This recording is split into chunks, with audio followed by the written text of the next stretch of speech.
family eats here, Emily. Aunt Patricia's voice carried across the private dining room as she pointed toward a folding chair beside the service station. Go find a seat near the trash cans. For 1 second, nobody moved.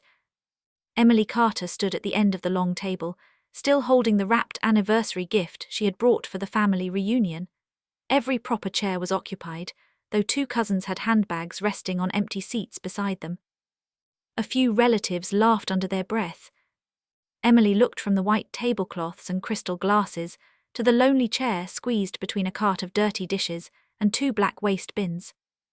Is this a joke? She asked. Patricia smiled. Don't make everything dramatic. You arrived late, so you sit where there's space. Emily had arrived exactly when the invitation said. Still, she placed the gift on the table, carried her plate to the folding chair, and sat while servers maneuvered around her. 20 minutes later, Patricia raised her champagne glass. To family, she announced. Everyone joined the toast except Emily. She watched Uncle Raymond drink from a glass purchased with money she had quietly sent during his hospital crisis. Cousin Lauren wore the graduation necklace Emily had bought after paying the final portion of her tuition. Patricia sat at the head of the table accepting gratitude for helping them both. No one mentioned Emily.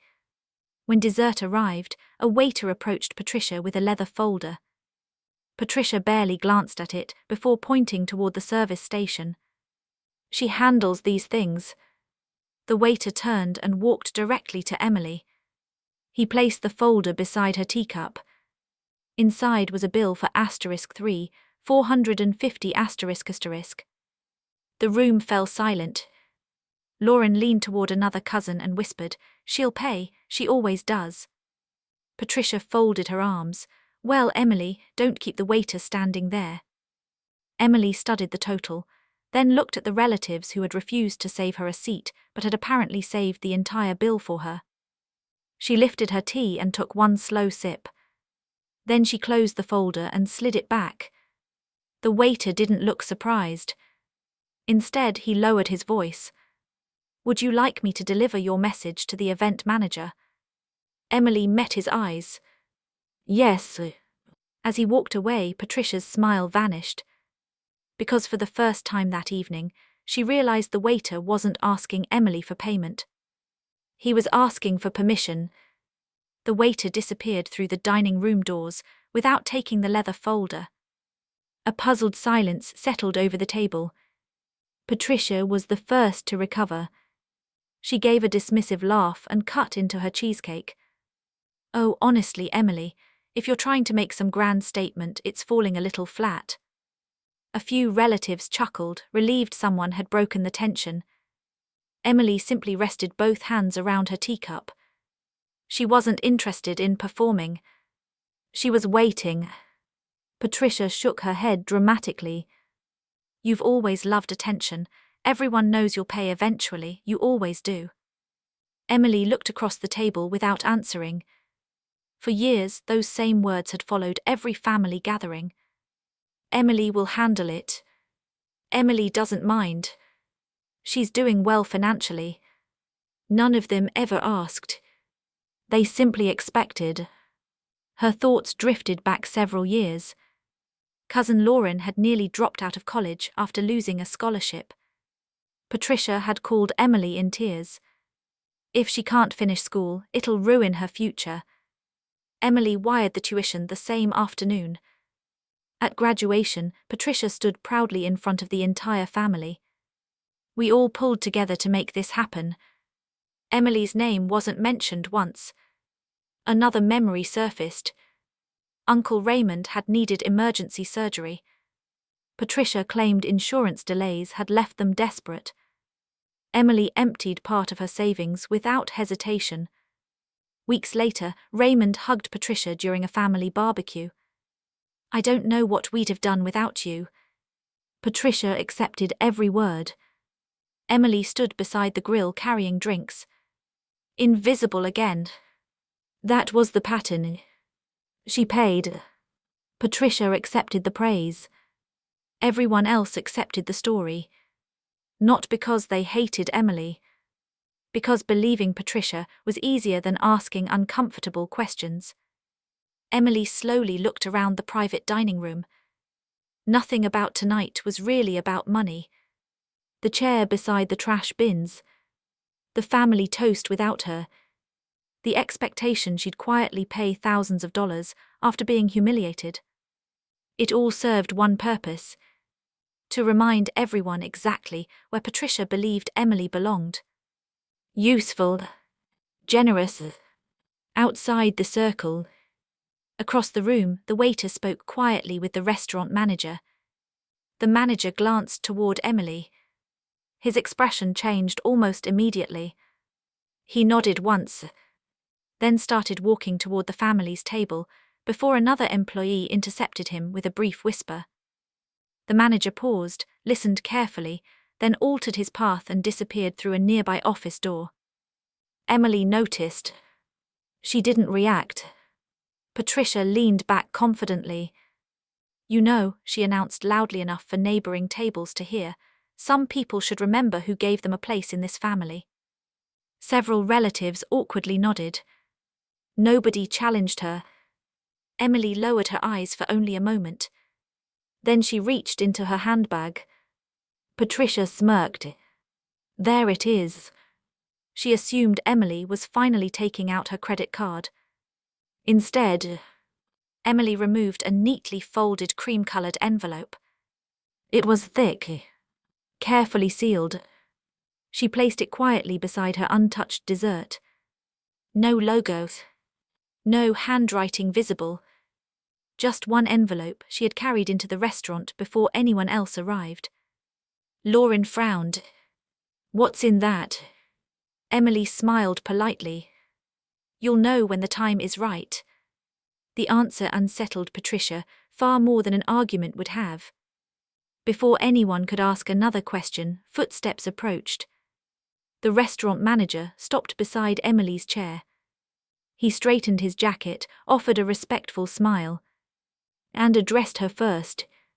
"Good evening, Miss Carter." Patricia's confident expression faltered. "Good evening, Miss Carter." The restaurant manager's greeting immediately drew every pair of eyes toward Emily. Patricia frowned. Before Emily could answer, Patricia leaned forward with an impatient smile. "She's just deciding how she'd like to pay the bill." The manager politely shook his head. "Actually, ma'am, I'm here regarding another matter." The room fell quiet again.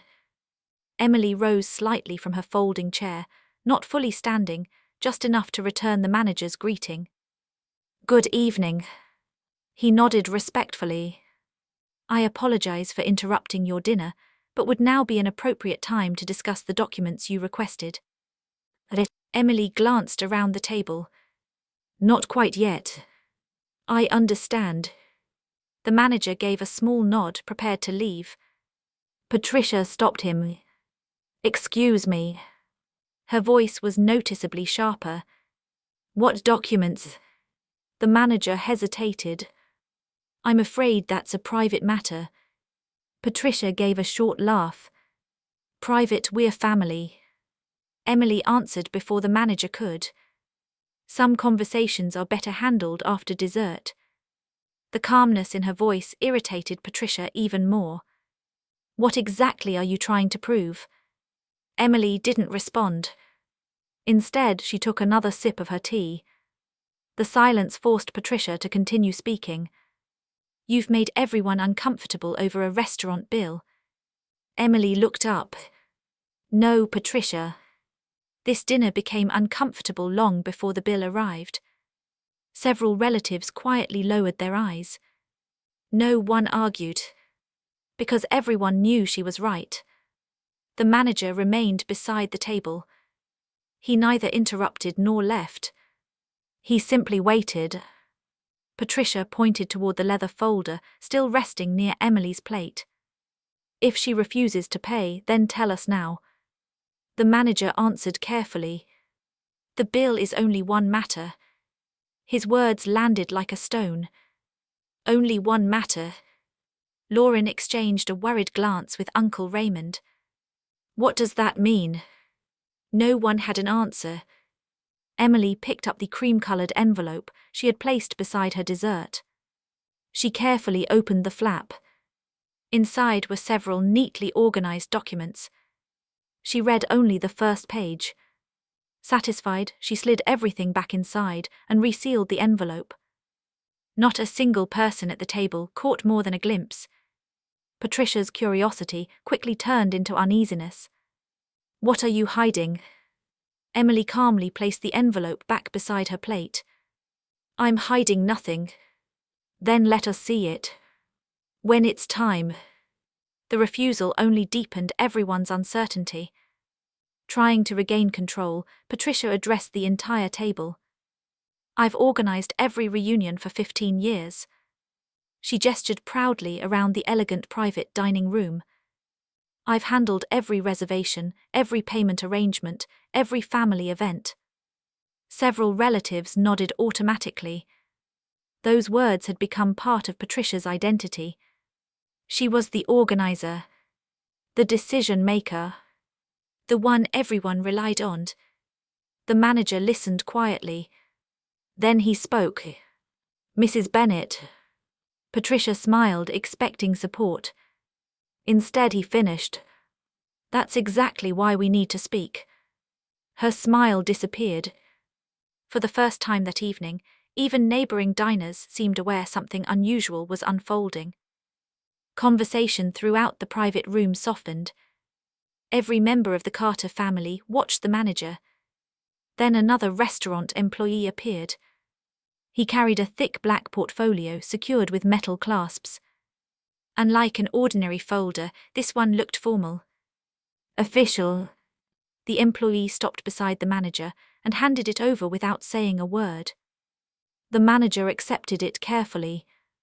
He placed the portfolio on an empty service table a few feet from Emily. No one touched it. No one spoke. Patricia stared at the portfolio as though it had suddenly become the most important object in the room. Emily slowly looked from the portfolio to her aunt. Then she quietly pushed her chair back.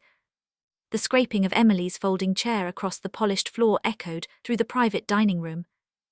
She stood without touching the thick black portfolio. Instead, she looked directly at Patricia. There was no anger in her expression, only quiet resolve. "When were you planning to tell everyone about the mortgage?" Patricia's face lost its color. "The what?" Several relatives looked back and forth between them. Uncle Raymond frowned. "Mortgage?" Lauren blinked in confusion.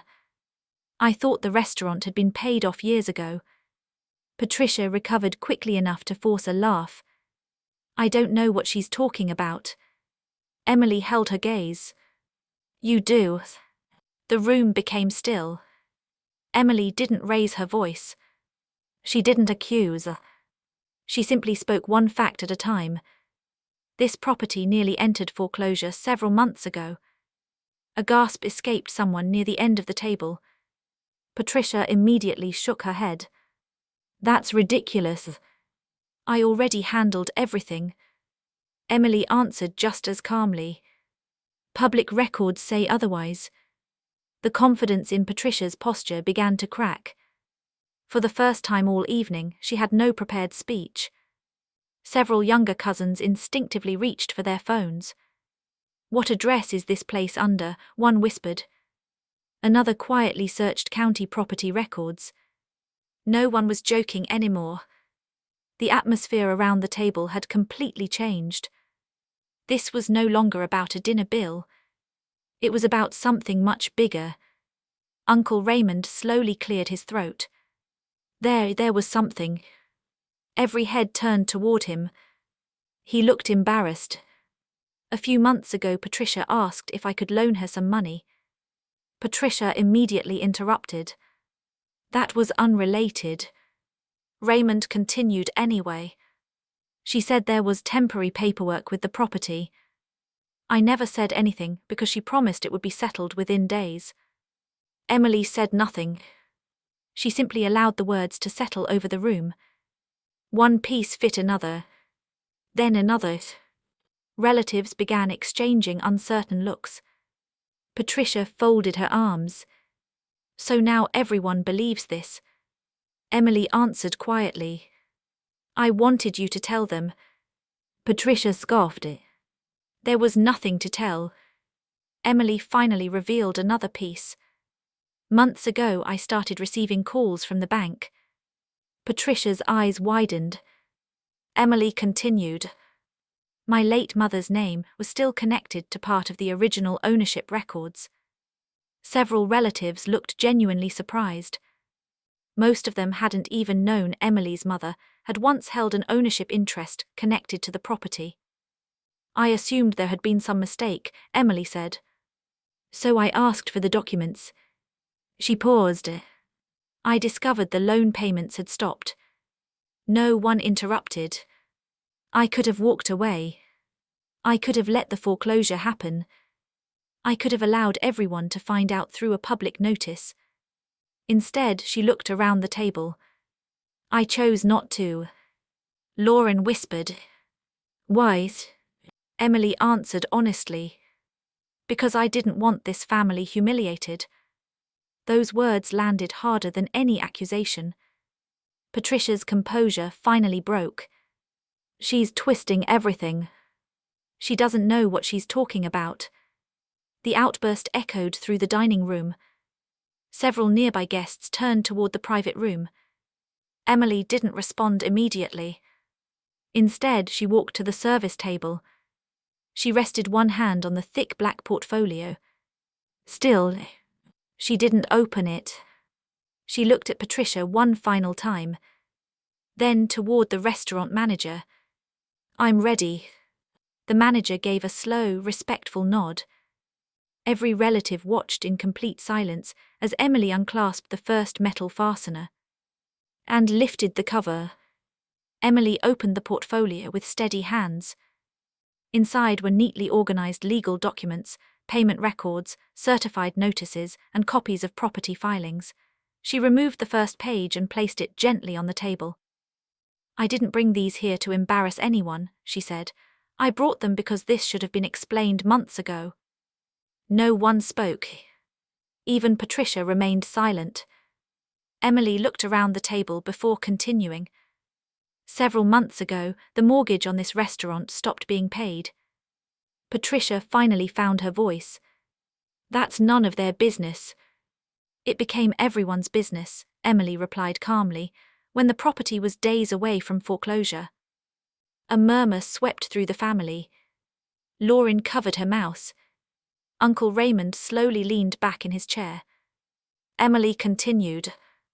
The bank contacted me because my mother's name was still connected to the original ownership documents from years ago. At first, I assumed it was an administrative mistake. It wasn't. She slid another document across the table. The loan was in default. Patricia shook her head. You don't understand how businesses work. I understand missed payments, Emily answered. I understand foreclosure notices, and I understand legal deadlines. The restaurant manager quietly stepped forward. Everything Ms. Carter has stated is accurate. The words landed like a hammer. Emily continued. I had two choices. I could let the bank repossess the building, or I could purchase the distressed mortgage before the foreclosure process was completed. She looked at every member of her family. I chose the second option. Silence.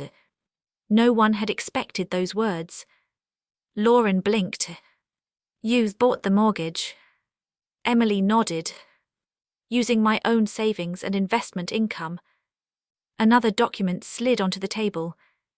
When the repayment deadlines passed without being met, ownership legally transferred according to the loan agreement. Patricia stared at the papers. No.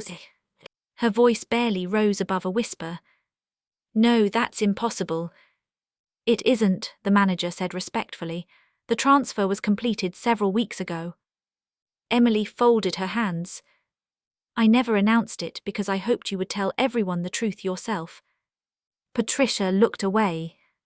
She couldn't. She never had. The years of pretending had finally caught up with her. Emily glanced toward the leather bill folder, still resting beside her untouched dessert. Now let's clear up one more misunderstanding. She picked it up. When this was placed in front of me, everyone assumed I was expected to pay because that's what I've always done. Several relatives lowered their eyes. Emily smiled faintly. The waiter wasn't asking me to cover everyone's dinner. She turned toward the manager. He was asking me, as the property's legal owner, whether I wanted this private event charged to the restaurant or collected tonight. Understanding spread across the room. One face after another changed. Patricia had assumed the bill would become another obligation Emily quietly accepted. Instead, it had become proof that everything had already changed. Emily gently slid the leather folder back across the table. I won't be paying for a dinner where I was told I wasn't family. She looked at the manager. Please divide the balance evenly among every adult guest. The manager nodded. Of course, Ms. Carter. No one protested. No one dared. The only sound was the quiet rustling of individual checks being prepared. Lauren stood first. Tears filled her eyes. Emily, I didn't know. I know, Emily answered. You should have, Patricia snapped. Lauren turned toward her aunt. No. Her voice was firmer than anyone expected. We should have asked questions years ago. One by one, other relatives began speaking. Uncle Raymond apologized for never asking where the money for his surgery had truly come from. Another cousin admitted Patricia had always insisted she alone had handled every family emergency. An aunt quietly confessed she had believed Patricia because it seemed easier than looking deeper. Patricia remained seated at the head of the table. For years that seat had symbolized authority. Now it only emphasized how alone she had become. The respect she had enjoyed hadn't disappeared because Emily exposed her. It disappeared because the truth left nothing standing underneath it. Emily gathered the documents and returned them to the portfolio. She looked at Patricia one last time. I'm not ending relationships over money. Patricia didn't answer. Emily continued. I'm ending the belief that kindness means permanent obligation. No one challenged her. The words were too true. Over the following months, Emily hired experienced professionals to manage the restaurant and protect the employees whose jobs had nearly vanished during the financial crisis. The business stabilized. Customers never knew how close it had come to closing. Some relatives reached out, not asking for loans, favors, or rescue, but simply asking if they could start over. Emily accepted some apologies. Others she politely declined. She no longer confused forgiveness with surrendering her boundaries. Family gatherings eventually returned. This time, invitations arrived without expectations attached. When Emily walked into a room, someone always saved her a proper seat. Not because she owned the restaurant, because they had finally learned to respect the person they had overlooked for years. As for Patricia, she never again controlled where people sat, who belonged, or who carried the cost of keeping the family together. And whenever someone asked Emily why she had calmly slid that $3,450 check back across the table instead of paying it, she answered with the same quiet certainty. I stopped paying for a place at a table where I'd never truly been welcome,